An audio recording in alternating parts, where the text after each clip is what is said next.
apa? Oke, kita lihat hasilnya bagaimana ya. Kalau misalnya bagus baru saya terusin. Kalau misalnya yang di IG itu kalau misalnya ini bagus kita terusin. Jadi market update itu ada dua ya, satu yang di YouTube, satunya lagi yang di IG ya, di Instagram. Cuma memang mungkin kurangnya di Instagram itu adalah teman-teman nggak bisa ngelihat chatnya aja ya. Jadi ya paling cuma bisa mendengar suara saja. Tapi saya akan mencoba untuk seenggak-enggaknya dari teman-teman yang di IG juga bisa ngelihat ya. Kalau nanti teman-teman ada pertanyaan silakan teman-teman tinggal tanyakan aja. Saya akan coba coba jawab ya. Nah, buat teman-teman nanti kalau misalnya yang terutama yang di Instagram ya, kalau misalnya nanti mau lihat chatnya ya terpaksa harus balik ke ini ya, balik ke YouTube ya. Ya paling cuma gitu aja ya. Oke, saya share dulu ya. Ini belum saya share ya, atau saya udah share chatnya semua udah kelihatan. Sudah ya, sudah saya share ya. Oke. Ya, kita mulai ya. Market review kita untuk hari ini. Ini hari Selasa. Sabtu kemarin kita tidak ada review. Ya, tapi teman-teman bisa lihat lah dari indeks harga saham gabungan secara teknikalnya ya, kita masih belum bisa memberikan mengambil sebuah keputusan apapun di sana ya.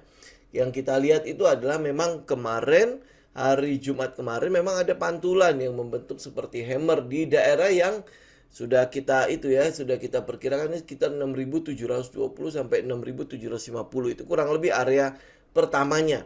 Tapi secara struktur ini bukan berarti dia akan langsung naik ya, langsung akan naik terus window dressing segala macam ya, itu belum akan terjadi seperti itu.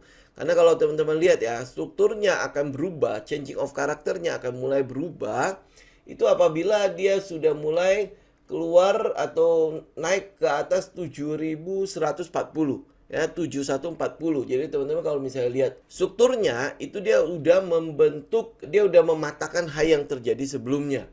Ini yang teman-teman lihat. Jadi oleh sebab itu kita masih belum bisa memberikan apapun ya dari indeks harga saham gabungan. Yang kita lihat trennya, kalaupun dia naik, dia mungkin masih akan retest ke daerah sekitar 6.920 sampai 7.000 ini ya, di daerah yang saya blok abu-abu itu ya. Jadi 6.920 sampai sekitar 7.000. Jadi dia paling masih akan retest di situ. Retest ke atas kalau seandainya dia naik. Kemudian mungkin baru akan turun kembali. Nah, kalau untuk turun kembali kita lihat dia akan turun lagi di daerah mana? Di daerah sekitar 6.720 sampai 6.750 kalau dia break atau dia membentuk low yang baru yang tercipta di hari Jumat kemarin. Hari Jumat kemarin itu kan ada low di sekitar 6.750 ya. Nah, itu kalau dia tembus ke bawah, nah berarti sasaran kita udah fix ya. Indeks itu ada di sekitar 6.500 sampai 6.600. Itu saja yang kita lihat dari pergerakan teknikal dari indeks harga saham gabungan. Jadi yang kita tunggu sekarang adalah reaksi dari teknikalnya. Apakah setelah nanti mungkin break dari 6.700 ini terus menuju ke 6.500 seperti apa nanti teknikalnya. Ya nanti kita baru update aja.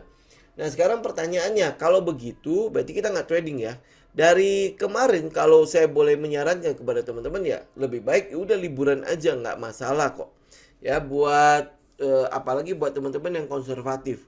Jadi jauh lebih baik adalah kita mempertahankan modal kita aja. Hold cash itu kan juga posisi ya. Apalagi dengan keadaan di luar di mana semua orang kan bilang kan, wah resesi udah mulai terjadi, ya udah mulai fear-nya udah mulai cukup kuat lah di daerah sekarang lah ya. Kelihatannya kayaknya apa ya, orang-orang mulai memegang quote-nya si Warren Buffett di mana orang lain fear, kita greedy ya, orang lain greedy kita fear. Nah tetapi kondisi sekarang itu bukanlah tempat untuk kita greedy dulu. Ini makanya harus diluruskan ya. Kalau teman-teman mau greedy, itu greedy di tempat yang tepat. Apakah hanya dengan melihat satu candle hammer di situ, maka kita udah bisa langsung bilang, oh ini saatnya kita greedy? Enggak. Ya itu belum. Jadi teman-teman harus meletakkan greedy-nya itu di tempat yang tepat.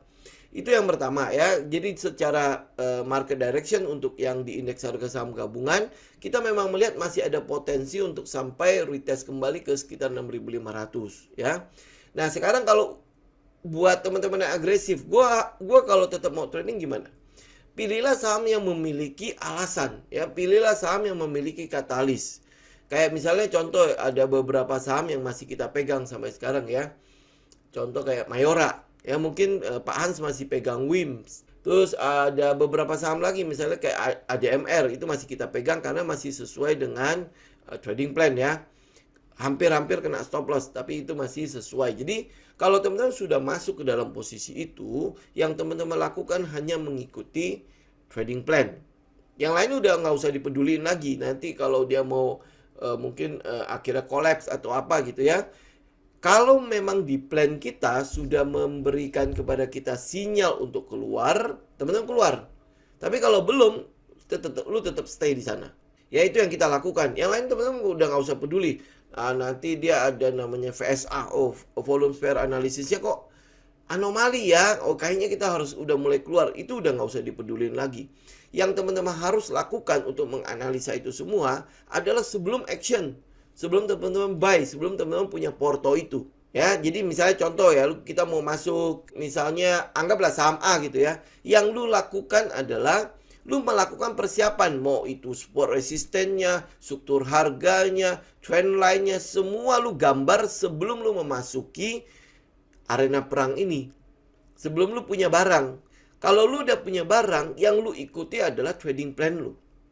Jadi bukan masalah di pasar lagi. Trading plan lu itu sudah menunjukkan bahwa ini gua harus keluar. Order ini kena trailing stop, kena stop loss. Itu yang lu lakukan. Jadi jangan menganalisa lagi saat lu sudah ada di dalam.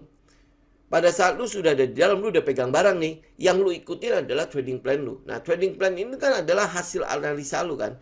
Lu kumpulin katalisnya, lu lihat teknikalnya, mungkin melihat fundamentalnya. Yaitu lu lakukan sebelum lu melakukan action lu buy sebuah emiten. Ya, nah setelah lu masuk ke dalam emiten itu, sekali lagi yang lu lakukan adalah ikutin trading plan. Ikutin trading plan. Kalau dia kena stop loss lu keluar, kalau dia kena trailing stop lu keluar.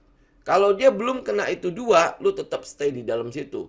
Mau apa ya, market gonjang-ganjing seperti apapun, lu ikut plan. Kenapa? Karena itu adalah rencana yang sudah lu siapkan sebelumnya. Kecuali persiapan lu amburadul. Tapi kalau persiapan lu sudah sesuai dengan aturan, sudah sesuai dengan setup, lu tinggal ikutin plan lu. Udah, titik. Ya, dengan begitu emosi kita nggak bermain. Karena kalau teman-teman kan tahu ya, di dalam trading itu yang kita butuhkan adalah trading secara objektif. Trading secara objektif artinya kita mengikuti aturan-aturan yang sudah ada. Kalau memang lu sudah masuk, berarti lu harusnya udah punya trading plan kan? Nah, di dalam trading plan itu sudah punya titik yang namanya stop loss, titik di mana lu harus time stop, titik di mana lu harus price stop, titik di mana lu harus trailing stop. Ya tinggal lu ikutin itu. Tapi sebelumnya lu persiapkan. Ya lu analisa teknikalnya seperti apa. Kalau memang perlu lu lengkapi dengan fundamental. Kalau memang untuk meyakinkan lu dengan data-data, dengan teknikal, dengan trading plan lu siapkan katalis-katalisnya.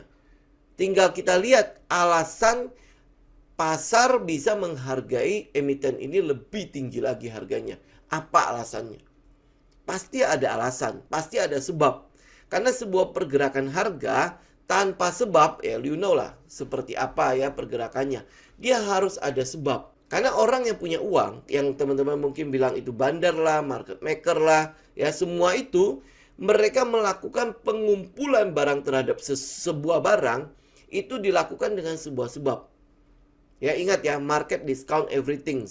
Jadi oleh sebab itu, market maker mengumpulkan barang karena sebuah sebab. Karena di masa depan, di futuresnya, istilah kerennya ada future value-nya, emiten ini bisa dihargai lebih mahal.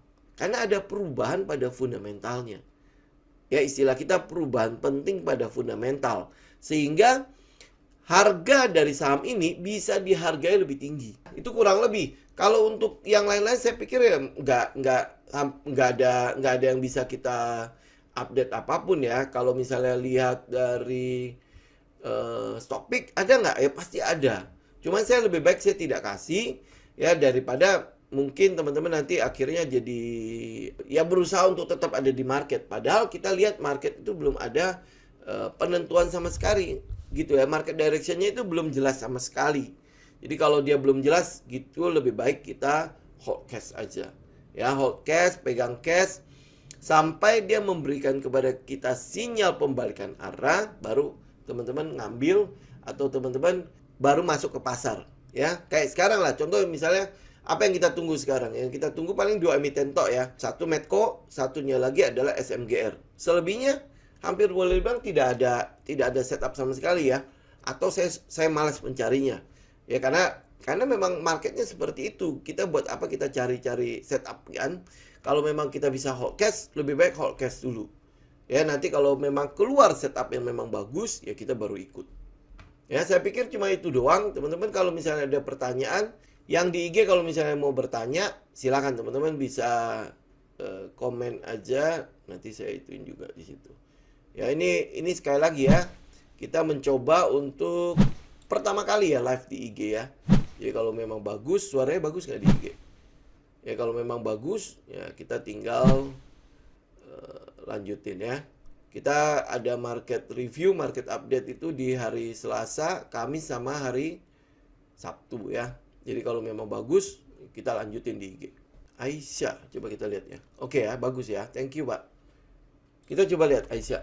Ya, ini kan ada flag ya, ada resisten kan di situ ya. Yang kita tunggu di Aisyah ini kan dari kemarin kita masih tunggu di sekitar 200 ya.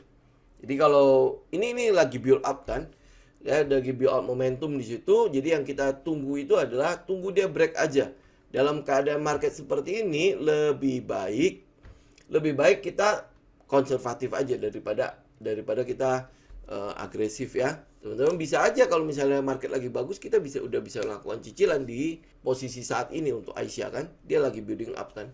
Nah, kalau untuk konstruksi ya terutama ya, saya pikir bukan infrastruktur ya, konstruksi. Kalau untuk konstruksi, kita ngelihat tuh memang ada beberapa katalis yang ada di konstruksi ya. Pertama adalah soal right issue ya, soal right issue. Right issue ini ya teman-teman bisa lihat lah, kayak WSKT itu akan right issue di harga kalau nggak salah 100. Adikarya juga sekitar berapa itu Adikarya, teman-teman cek deh ya. Nah kalau di dalam pre-cycle kita melihat ini sebagai sebuah kejadian namanya spring ya. Jadi ada manuver market di situ. Tetapi yang pasti begini, kalau misalnya kalau misalnya teman-teman melihat IKN itu cukup potensial untuk pengumpulan kenaikan pada pendapatan mereka ya. Kemudian ada beberapa proyek, contoh misalnya kayak Adikarya dapat proyek di LRT di Filipina ya. Wika itu sekarang lagi menggarap motor listrik juga ya. Terus habis itu teman-teman juga bisa lihat yang lain ya. Nah, yang kita lihat di situ adalah akan adanya corporate action. Jadi akan ada corporate action terutama untuk right issue. Jadi kebiasaannya kita adalah setiap kali ada corporate action, kita hindarin dulu sampai corporate actionnya selesai. Kenapa corporate action selalu kita hindarin? Karena corporate action itu ya buat saya ya terutama ya, kita nggak bisa nilai itu dalam technical. Itu lebih ke arah kita bilang apa ya, menggerakkan emosi orang. Jadi psikologi yang akan bermain di sana. Teman-teman lihat ya, kalau misalnya WSKT right issue-nya itu ada di harga nominal 100. Dengan harganya sekarang, kita udah pasti orang akan berpikir bahwa loh, harga WSKT sekarang itu ada di posisi 400, ya kan? Nah, harga right issue-nya ada di sekitar 100. Otomatis pasti akan ada secara psikologi akan dibawa ya kurang lebih ke daerah sekitar right issue. Kalau misalnya right issue-nya 100 terus habis itu harganya masih di atas, itu kan pasti akan terjadi yang namanya delusi kan. Ya, ini delusinya bisa berapa jauh ini dari 400 sampai ke 100. Itu bisa berapa kan? Kurang lebih kalau kita ambil tengahnya bisa jadi tinggal 200 harga sahamnya kita. Kemudian Adikarya, kalau dia di 550, sekarang harganya berapa? Harganya ada di 650. Itu secara teknik, secara psikologi, itu harga pasti akan dibawa ke sekitar right issue. Ya kan? Nah, dia right issue bagus nggak? Sebenarnya ini adalah peluang untuk dia ngumpulin dana. Buat apa? Buat mengerjakan proyek-proyeknya. Kayak misalnya contoh ya, ini kita lihat yang Adikarya dulu ya. Adikarya kita tahu dia ada RLT di Filipina senilai sekitar 5 triliun ya. Kemudian Adikarya kalau nggak salah juga dapat 2 proyek di IKN. Ini untuk sampai sekarang ya, dapat 2 proyek di IKN. Terus Waskita juga dapat proyek di IKN itu sekitar 2 triliun lebih ya, hampir sekitar 3 triliun. Kemudian Waskita itu juga ada PNM, penanaman modal nasional dari pemerintah itu sekitar berapa triliun. Itu kan harus dikonversi menjadi saham kan. Nah, makanya mereka melakukan right issue di situ. Karena itulah yang kita lihat untuk saat ini ya, terutama untuk perusahaan-perusahaan atau emiten-emiten yang sedang ada corporate action, teman-teman lebih baik hindarin. Ya, lebih baik hindarin. Kalau lihat dari teknikalnya, ini sebenarnya adalah periode di mana spring itu terjadi. Ya, spring kita cuma nggak tahu aja dia akan turun sejauh berapa. Tapi yang pasti adalah kita tinggal menunggu dia udah mulai membentuk struktur harga, baru kita mulai masuk. Jadi kalau di Y Corporate Cycle itu kita sebutnya sebagai LPS. Jadi last point of support. Yang pasti itu mereka udah di ujung-ujung. Kalau lihat katalis-katalis yang ada, saham-saham konstruksi ini mungkin tahun depan itu cukup seksi ya. Ya, saham konstruksi. Belum lagi kalau misalnya teman-teman lihat ya, saham konstruksi kan butuh bahan-bahan bangunan kan? Ada semen di situ, ada baja di situ, ada precast ya. Precast itu berarti anak-anak perusahaannya si saham-saham gede ini, ada weton di situ ya. Kemudian WSPP kita belum tahu apakah udah mulai akan dibuka atau enggak. Terus masih ada WG di situ, WG untuk anak perusahaannya si Wika ya. Itu yang kita lihat. Jadi untuk konstruksi teman-teman tungguin. Kalau misalnya teman-teman mau lebih aman, setelah corporate action baru teman-teman nilai. Ya, setelah corporate action kelar, ya berarti kan udah nggak ada lagi nih kepentingan-kepentingan di dalamnya ya, kepentingan perusahaan nggak ada, kepentingan investor yang mau mengambil jatah di right issue-nya, ya itu udah nggak ada, baru teman-teman mulai ngelihat perusahaan tersebut gitu. Itu kalau kebiasaannya di kita. Jadi setiap dia ada corporate action kita keluar. Ya, daripada kepentingan-kepentingan itu mengganggu teknikalnya, kita juga nggak bisa nilai teknikalnya, dan akhirnya trading plan kita ya cuman akhirnya masuk cuma buat kena stop loss, buat apa kan gitu ya. Jadi itu untuk konstruksi kurang lebih ya. Itu PTPP, Waskita, terus habis itu Wika, terus habis itu Adikarya, kurang lebih mereka masih akan di situ. Tapi mungkin teman-teman bisa lihat weton ya. Weton itu secara teknikalnya cukup bagus. Yang kita mau tunggu itu adalah market direction-nya. Kalau market direction-nya sudah mulai itu ya, sudah mulai mendingan ya, sudah mulai baik lagi, nah baru kita lihat. Teman-teman bisa lihat ya, wetonnya sendiri kan dia balik ke ini ya. Balik ke yang kita sebut sebagai kolam gajahnya ya. Dia balik ke daerah situ. Nah, kita lihat nanti dia bertahan apa enggak, atau juga ada spring di sana. JSMR kita lihat. JSMR gimana? JSMR ini belum ada setup ya. Kalau misalnya lihat dari teknikalnya, orang sering bilang ini adalah buy on weakness. Tapi kalau marketnya seperti itu, kita nggak melakukannya. Ya ini kan kalau nggak salah minggu yang lalu juga sudah ada yang nanya kan. Ya kita nggak melakukannya kalau buy on weakness dengan market seperti ini. Kalau market lagi bagus, it's okay kita buy on weakness.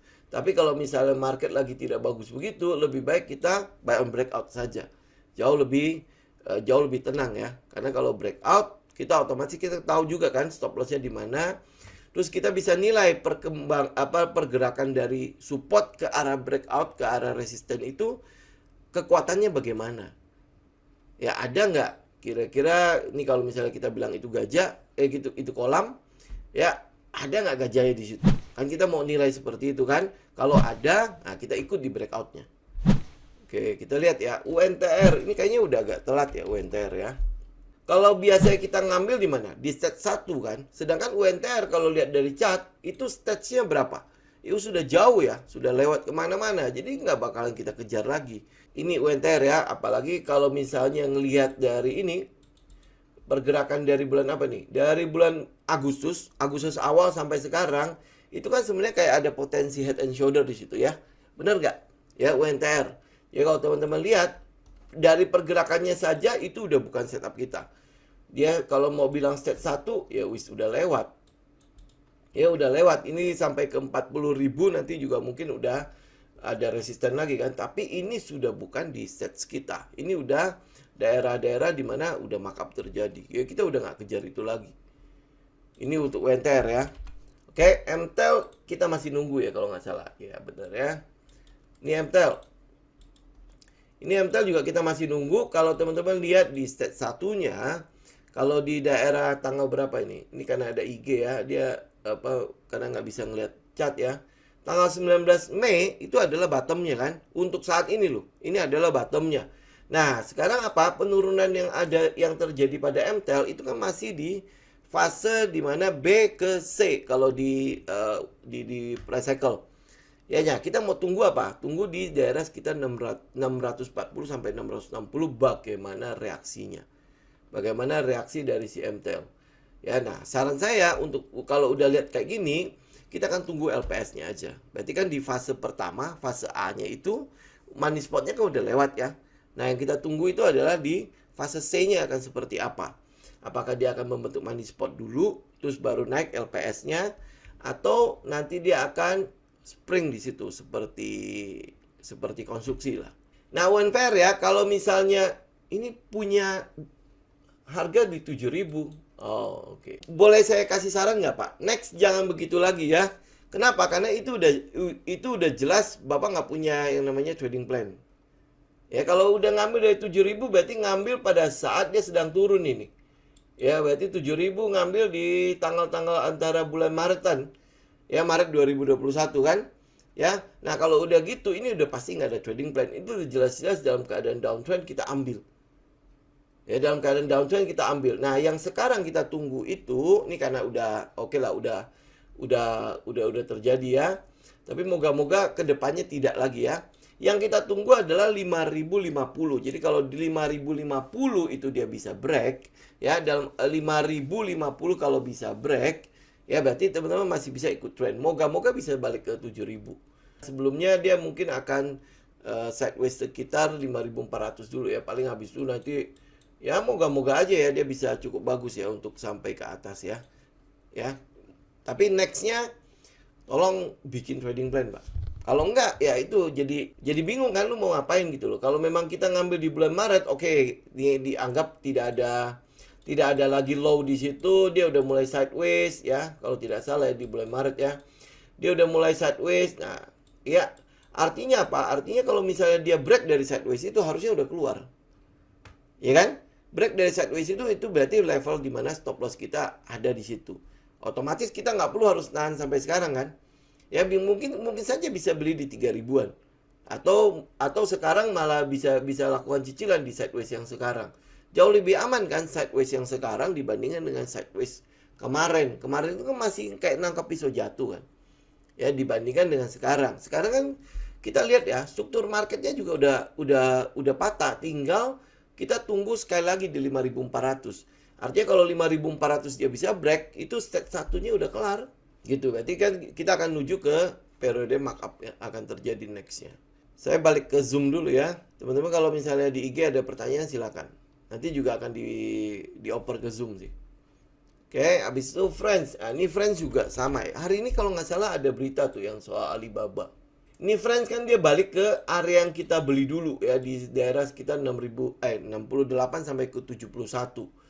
Nah, ini yang dibilang buy on weakness lagi ya. Tetapi buat saya dalam keadaan market seperti ini, sekali lagi kita nggak buy on weakness. Kita akan tunggu sampai strukturnya. Ini lihat aja EMA 200-nya di atas ya, EMA 20-nya juga masih nuki ke bawah. Jadi ini artinya belum ada penentuan trend kan di Friends itu. Jadi lebih baik teman-teman ya tunggu strukturnya patah. Ini struktur yang paling dekat ya. Kalau teman-teman mau lihat dia patah itu adalah di sekitar 86 ya, 86. Jadi lebih baik ya teman-teman atau tunggu sekalian dia break EMA 200. Break EMA 200, EMA 200-nya kan sekarang ada di sekitar 88 ya. Nah, teman-teman mungkin di atas 90 lah baru teman-teman melihat Friends. Apakah kita telat? Nggak ada istilah telat di dalam trading. Nggak ada istilah telat.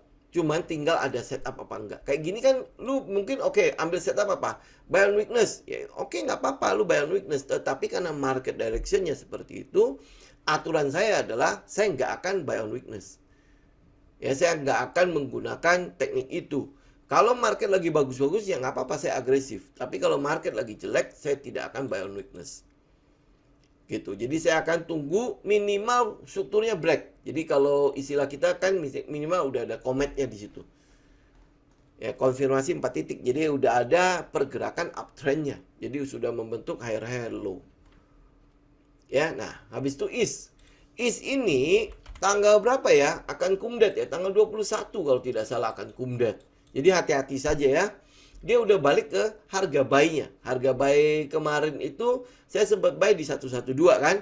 Ada buy satunya lagi harga saya di sekitar 90. Ya, jadi ini sebenarnya ya kalau lihat dari kumdatnya mungkin paling dia akan turun nih kayak di daerah sini nih. Ya, tanggal Agustus kan, Agustus awal kan. Ini setiap setiap kuartal dia ada dividendnya soalnya. Untuk si IS ya.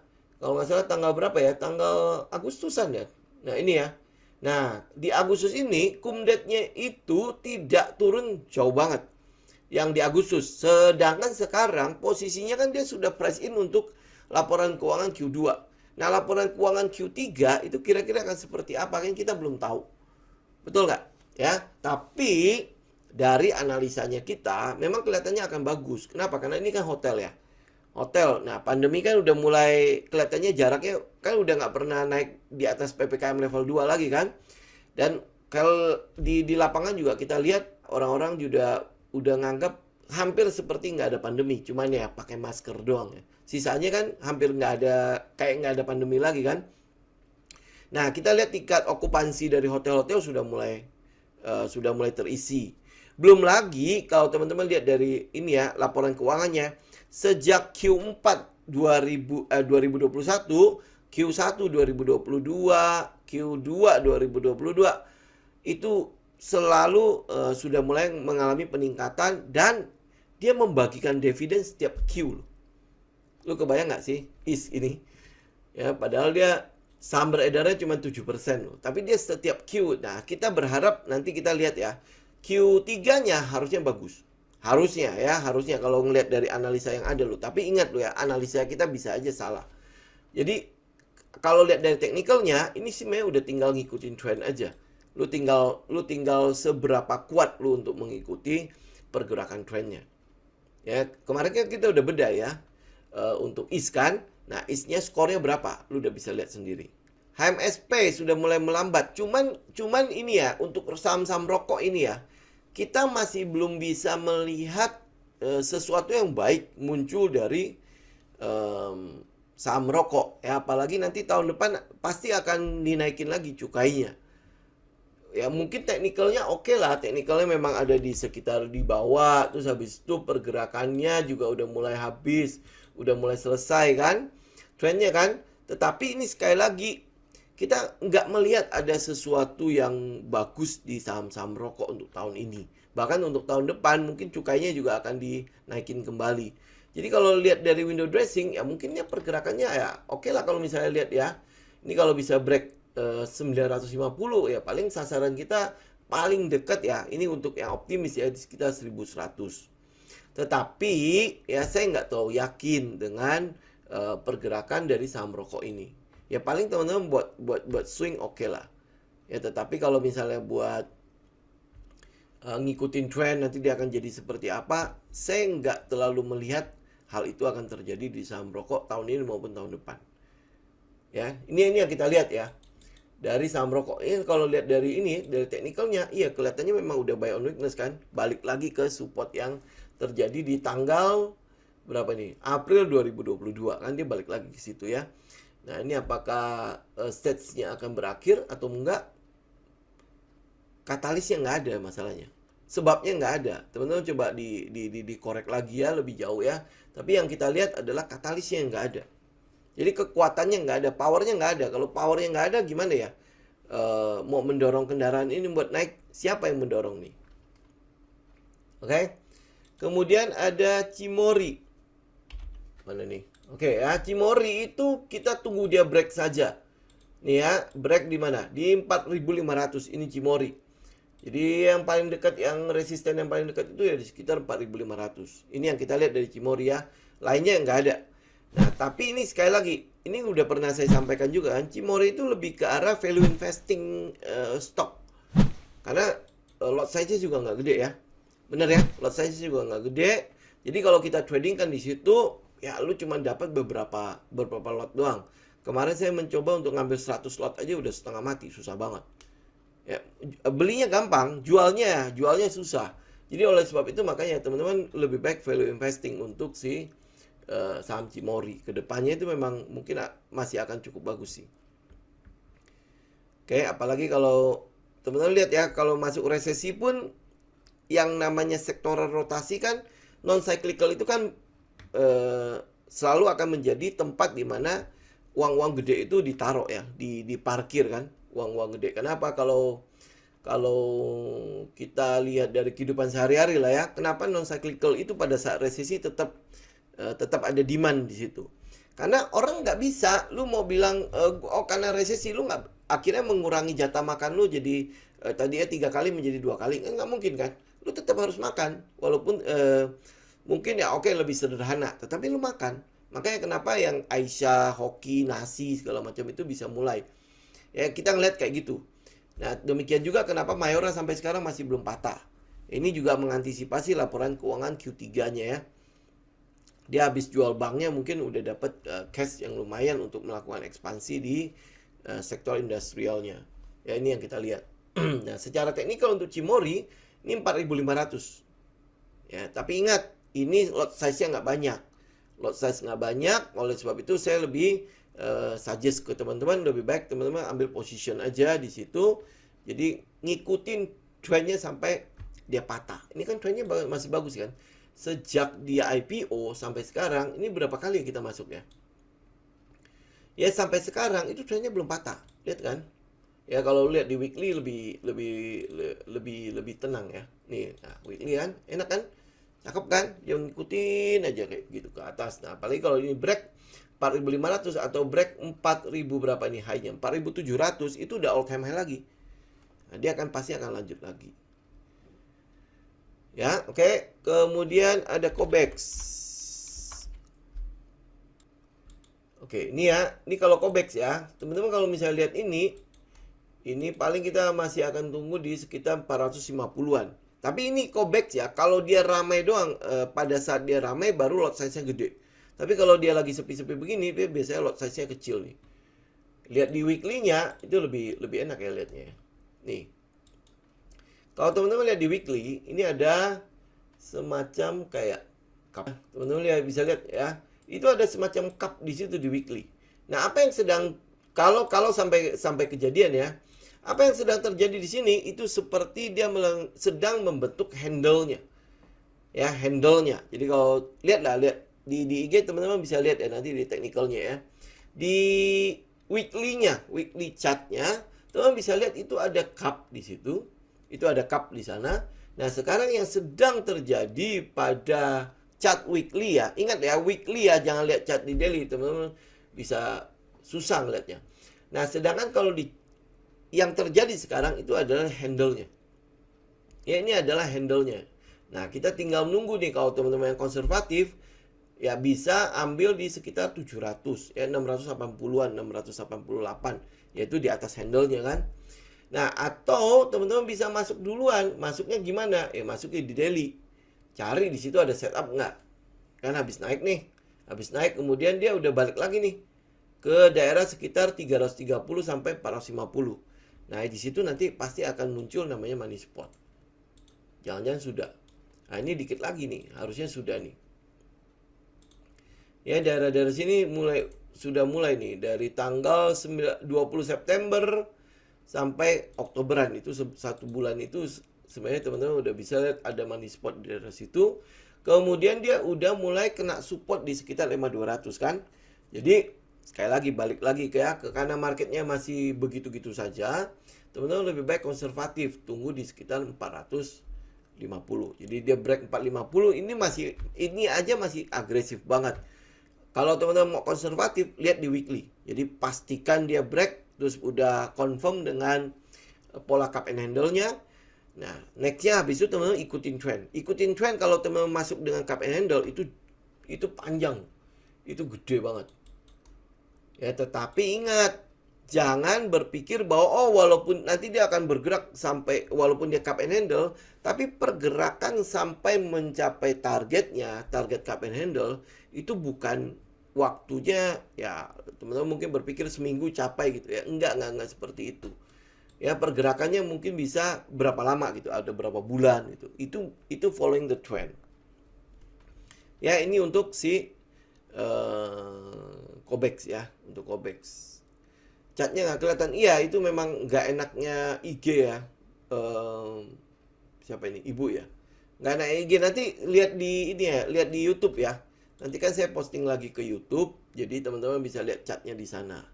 Ya, atau teman-teman bisa seenggak-enggaknya buka cat juga lah. Jadi kan bisa kita bisa sama-sama ngeliat kan di IG saya minta maaf sekali, saya juga nggak tahu caranya bagaimana ngeliatin catnya ke teman-teman. Tapi seenggak-enggaknya saya mencoba untuk memberikan informasi secara verbal agar teman-teman minimal bisa follow Zoom ini dengan sambil melihat chat ya, sambil melihat chat. Oke. Oh ya, Q3 udah keluar ya. Ya memang kecil karena memang dia cuma 7%. Terus habis itu teman-teman lihatlah apa namanya, harganya baru berapa kan. Ya oke. Terus kita mulai dengan habis itu dengan Budi. Oke, apa yang bisa kita lihat itu? Kemarin kita tahu dia buy on weakness. Nah ini lihat ya teman-teman, kalau misalnya buy on weakness pasti jebol ya. Ini udah membentuk low yang baru ya, betul. Ya, ini low yang baru yang tercipta kemarin itu ada di 195, benar ya, 195 ya. Nah, sekarang dia udah ada low yang baru di 189. Artinya apa? Ini penurunannya masih belum selesai. Ya, kalau dia udah mengalami penurunan seperti ini, lebih baik kita tunggu dia selesai. Bagaimana tunggu dia selesai? Ya, berarti tunggu dia mengalami perubahan pada karakternya. Changing of character kan? Ini kan sekarang high-nya itu terus merendah, low-nya itu terus merendah. Benar nggak? Ya, high merendah, low merendah. Nah, ini karakternya yang terjadi saat ini. Teman-teman berarti tunggu apa? Tunggu dia berubah karakternya. Mau dia high dan low-nya sama, berarti dia di sideways. Atau sudah membentuk high high low. Nah, itu berarti udah mulai ada fase uptrendnya di situ. Kita tunggu aja di situ. Tapi yang pasti ini sudah membentuk low yang baru. Jadi ya paling dia masih akan mantul ke atas untuk turun ke bawah sampai kita tahu ada perubahan pada karakternya. Ini untuk si Budi ya. Seneng banget Bu sama saham ini. Ini oh saya salah. Saya ngambilnya STAA itu STAA ini ya. Nah, ini STAA. Ini kalau lihat setup begini ya. Ini kan setupnya kayaknya menggoda banget kan. Nah, setup ini sekali lagi, kalau marketnya bagus, nggak apa-apa, kita masih bisa lakukan cicilan. Tapi kalau marketnya begitu, lebih baik tunggu dia break. Ya, lebih baik tunggu dia break. Ini ambil aja, misalnya kita ngambil di paling dekat nih, kalau mau agresif. Itu di 1200 sampai 1205 ya. Itu tunggu dia break. Ya, artinya ini nanti akan ada pergerakan untuk ke atas.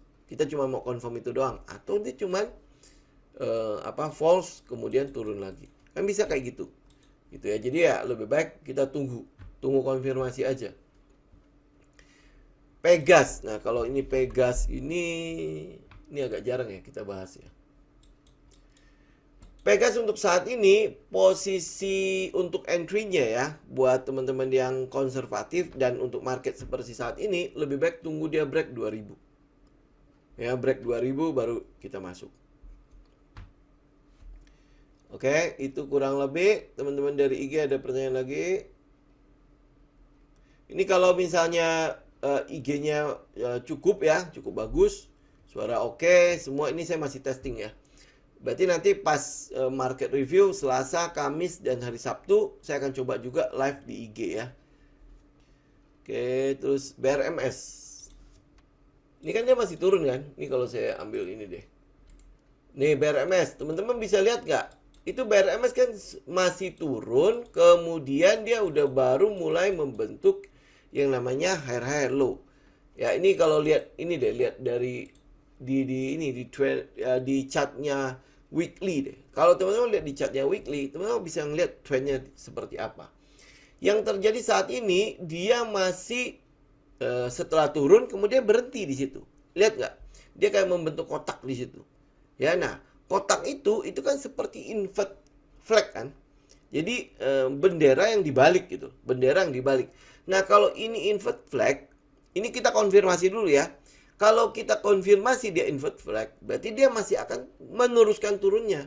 Ya ini masih akan meneruskan turunnya ini ceritanya nih. Jadi lebih baik kita nggak ngambil dulu. Kalau lihat di weekly ya, karena trendnya seperti itu. Ada peluang dia mungkin akan lebih murah lagi. Sampai kita confirm ada pembalikan arah setelah penurunan yang terjadi dari akhir Agustus sampai hari ini. Ya, akhir Agustus sampai hari ini. Lihat di weekly, pasti langsung kelihatan tuh invert flag-nya. Ya, tapi ini invert flag-nya masih kita konfirmasi. Jadi bukan berarti kalau dia kayak begini pasti invert flag. Enggak ya. Kita konfirmasi nanti. Begitu dia mulai turun kembali, nah itu konfirmasi flag-nya. Ya, makanya teman-teman jangan patokan pada daily top.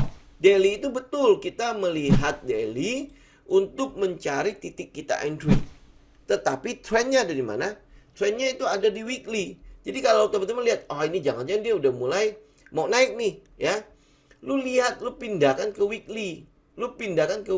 Karena itu secondary trend kan. Untuk melihat ada nggak mulai terjadi perubahan pada trend atau enggak. Ya. Nah, kalau mengalami perubahan pada trend, daily-nya pasti udah ada konfirmasi di situ. Pasti ada setupnya. Tapi yang kita lihat pada weekly-nya, itu kan kayak seperti invert flag ya.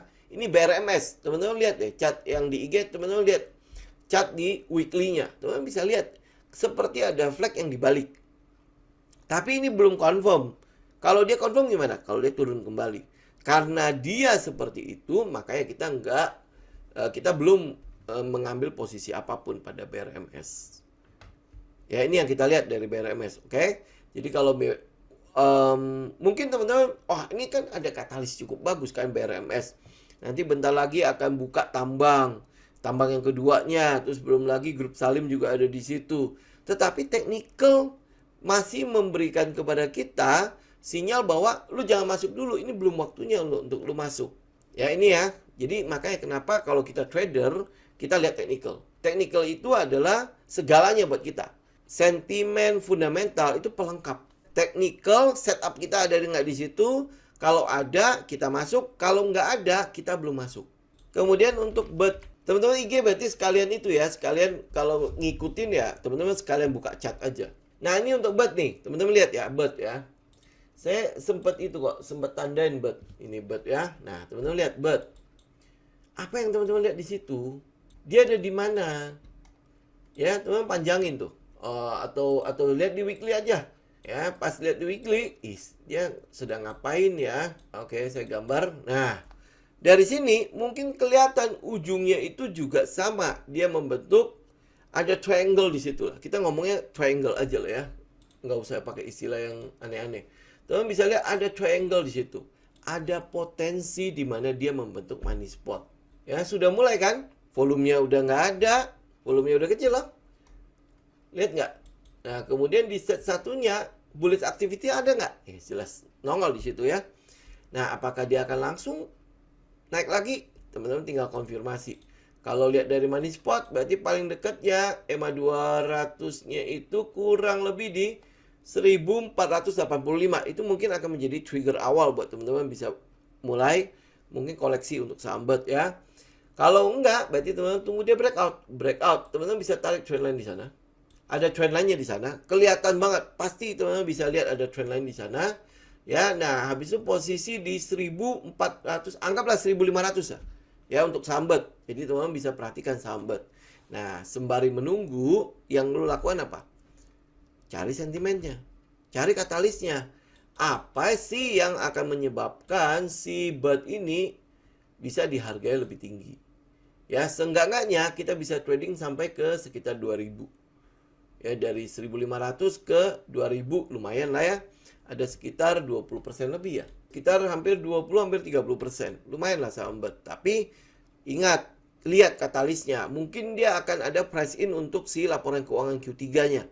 Q3 itu mungkin akan keluar di sekitar 20-an ya.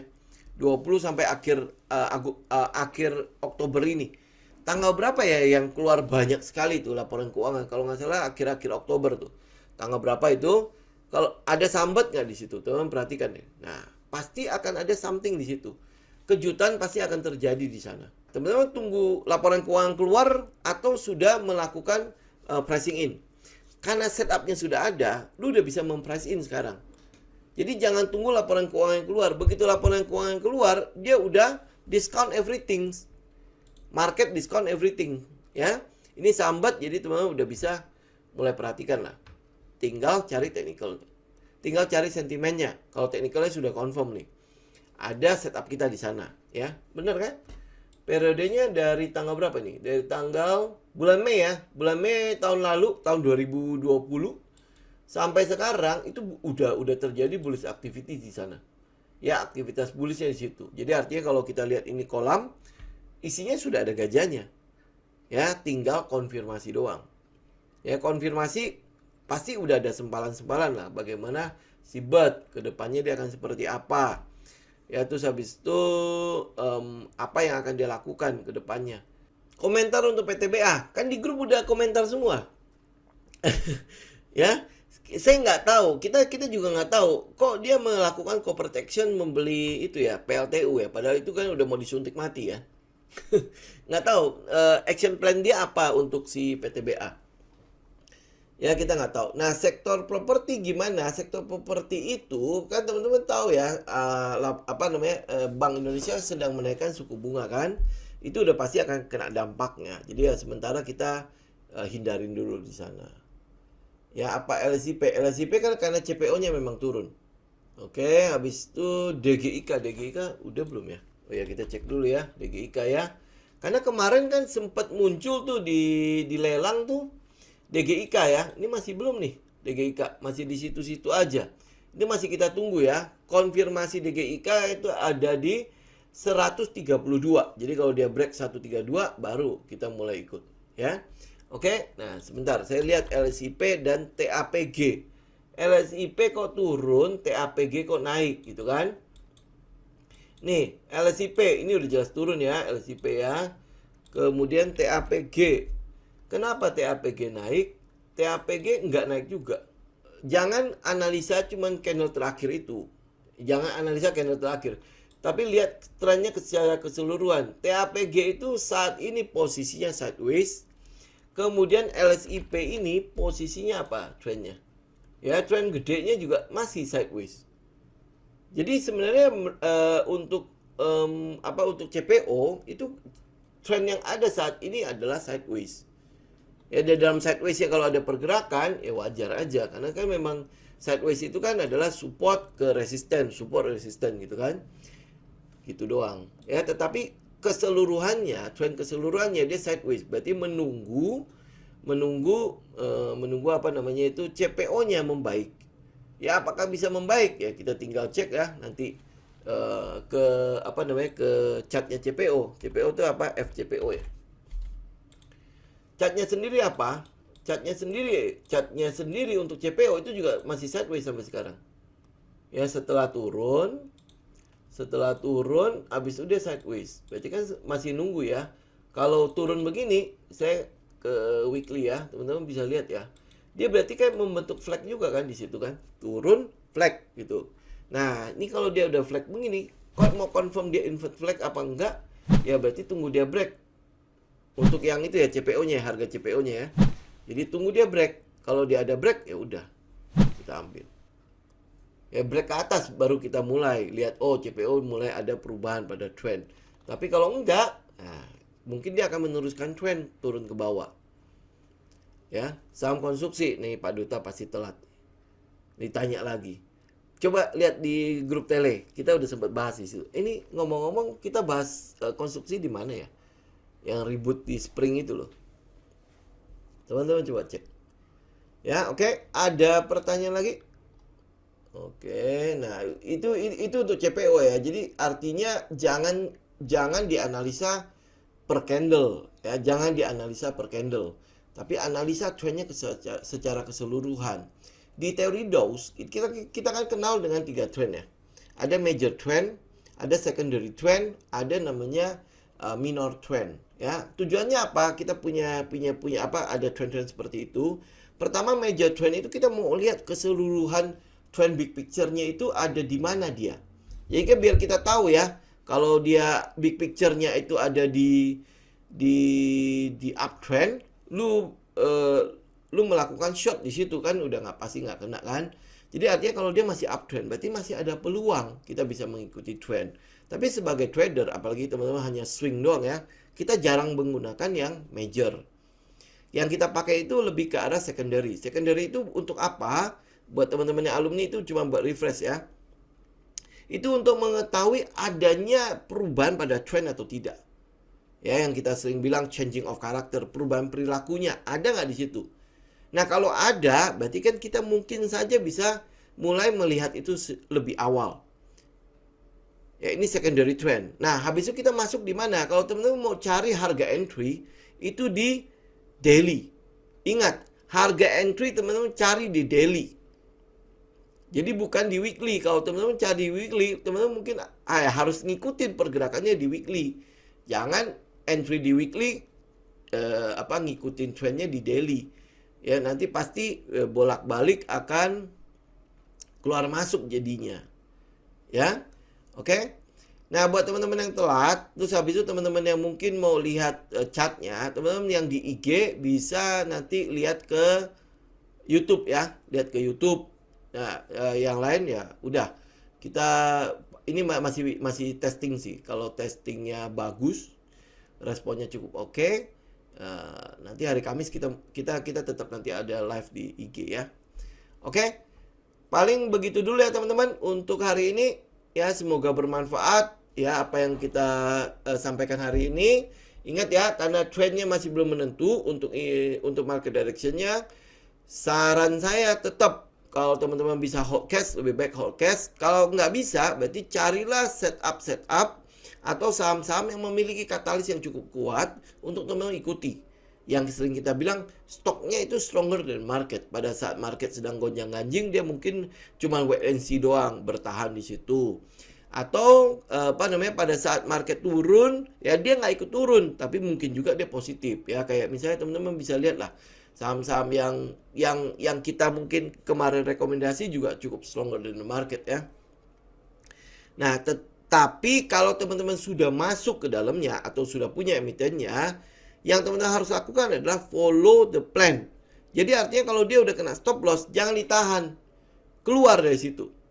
Ya, semoga bermanfaat. Kita ketemu lagi nanti di hari Kamis ya. Thank you semuanya. Saya izin pamit.